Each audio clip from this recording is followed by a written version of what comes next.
बोहैथि दाननि थांनाय 5 खालारखालि फोसावनाय एपीएससी आनजादाव बाक्सा जिल्ला सिंनि सिमला सान्तिपुर गामिनि इन्डियान नेभियाव साख्रि मावनानै आजिरा मोननाय रबिन देउरिया 45 नं फारियाव जायगा लानानै उथ्रिसार जानो हादों। बिथांनि बेबायदि जाफुंसारनायाव ओनसोलनाङैनो रंजाखांनाय थासारि सोमजिदों। मख'नो गोनां बाथ्रादि रबिन देउरिनि जाफुंसारनाय खौरांखौ मोननानै गोबां हान्जा आफादफोरा बिथांनि न'आव थांनानै खौरां लानायजों लोगोसे मान बावदों।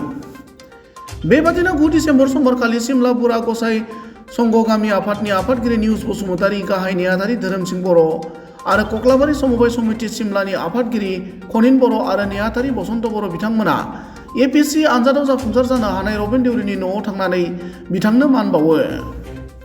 इन्डियान नेभियाव साख्रि मावनानै आजिरा मोननाय रबिन देउरिनि बेबायदि जाफुंसारनायाव मान बावनो मोननानै सिमला बुरा गसाइ संघ गामि आफाद आरो कक्लाबारि समबाय समितिनि फारसेनिफ्राय गोजोननाय फोरमायनानै खौरां बिजोङाव ओरैबायदि फोरमायो।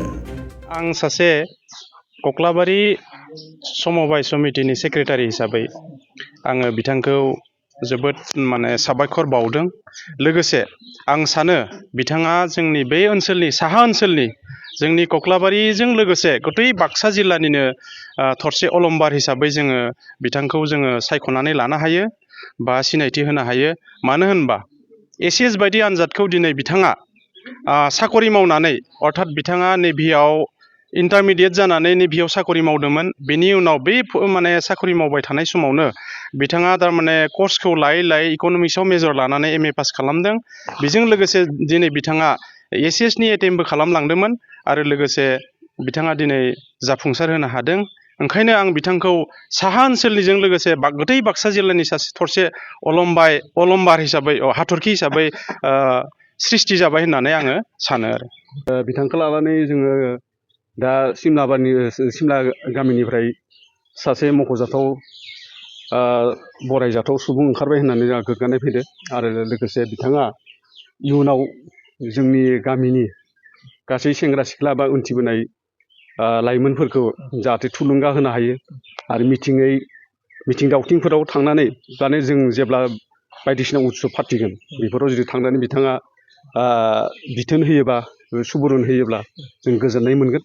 आरो बिथांखौ जों आसा थियो जेब्ला जोङो माबाफोर जायो उत्सबफोर जायो अब्ला खावलायनाय लेखा बिथाङा टाइम टेबोलखौ मिलायनानै जाहाथे एटेन्ड जानो नाजायो आरो लोगोसे जौगाबोनाय लाइमोन सेंग्रा सिख्लाफोरखौ जाहाथे थुलुंगा होनायाव हेफाजाब होयो। बेनि थाखाय जोङो गोसोजों हांख्रायनाय थाबाय आरो। कक्लाबारि सिमला ओनसोलनि थाखाय बे थरसे अलंबार नामा? इनिथ' बिदि बुंद्रायनाय जायाना, खमबावसो इदिया। अलंबाराथ' आजिखालि दा बहुद ओंखारबाय, थेवब्लाबो दा जोंनि एरियायाव बिथाङादि सासे जानानै फैनो हाबाय बिनि थाखाय बिथांनिसिम जों रोजा रोजा साबायखर होबाय गामिनि जानानै। दा आं बेखिनिखौनो खावलायो। बेजों लोगोसे न'खरनिबो लाबोबाय, गामिनिबो लाबोबाय, जायगानिबो लाबोबाय, बे ओनसोलनिबो मख'जाथाव सासे सुबुं जाना थानायजों लोगोसे बिथाङा आरो जोंखौबो जाहाथे बावनो नाङा रायजो राजाफोर। आरो जोङो मिथिनो मोन्दों बिथाङा माथो नेभिनि रिटायार लाबोनानैबाबो बिथाङा एपीएससीआव क्वालिफाइ जानो हादों एसएस रेंकआव। मा फोरमायगोन? जायखिजाया खामानियाव मुखुब जानानै थाब्ला बेयाव बे मोनसेल' खामानियावदि मुखुब जानानै थाबाय थानांगौ बिनि बाथ्रा फैया।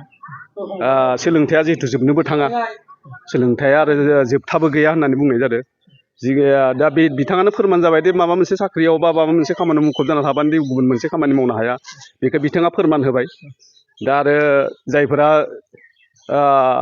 बैसो दङ, सुजुग दङ, बिथांमोनाबो जाहाथे जायखिजाया मोनसे खामानियाव जुदि नांथाबना दङब्ला गुबुन मोनसे खामानियाव मोजांसिन खामानियाव जुदि आखाय होनो हादोंब्लाथाय बेयो बिथांनि इयुननि थाखायनो गोग्गाथाव जागोन। दा बिथाङा जेरै दा उदाहरन होनानै जोंनो दिन्थिबाय, बेनिफ्राय आरो मा बुंबावनो।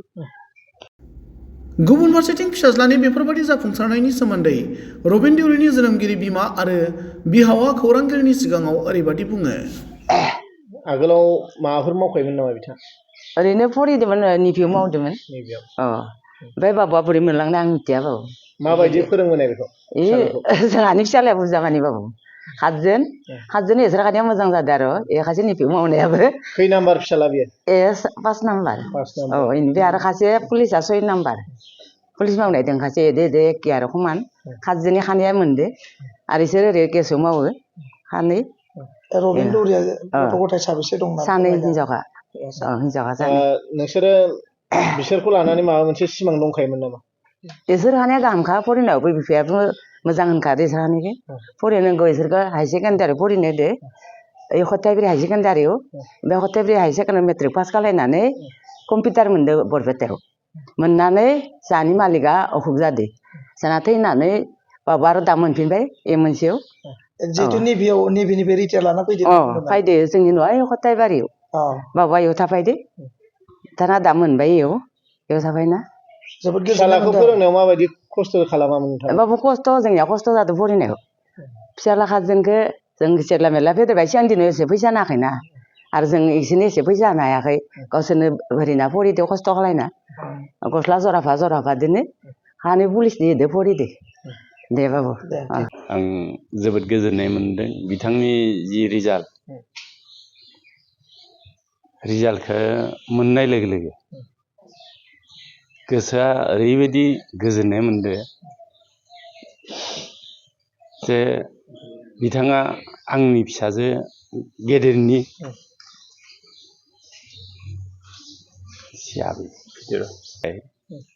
आं गावनि असे फिसाला गेदेर बायदि मोनदों जोबोद बाख्नायथाव जिहेतु नेभियाव बिथाङा रिटायार लानानै फैनानैब्लाबोदि उथ्रिसार जानो हाबाय एसेबां गेदेर एग्जामखौ माबायदि मोनखो? आं जोबोद गोजोनदों बिथाङा ओरैबायदि खस्थ' खालामदो आं दा बुंनो थाङोब्ला बिथांनि जिथु लाइफ बिथाङा इन्टारमिडियेट जानानै बिथाङा नेभियाव साकरि मोनदो आरो बे साकरि काल अबस्थायावनो बिथाङा जे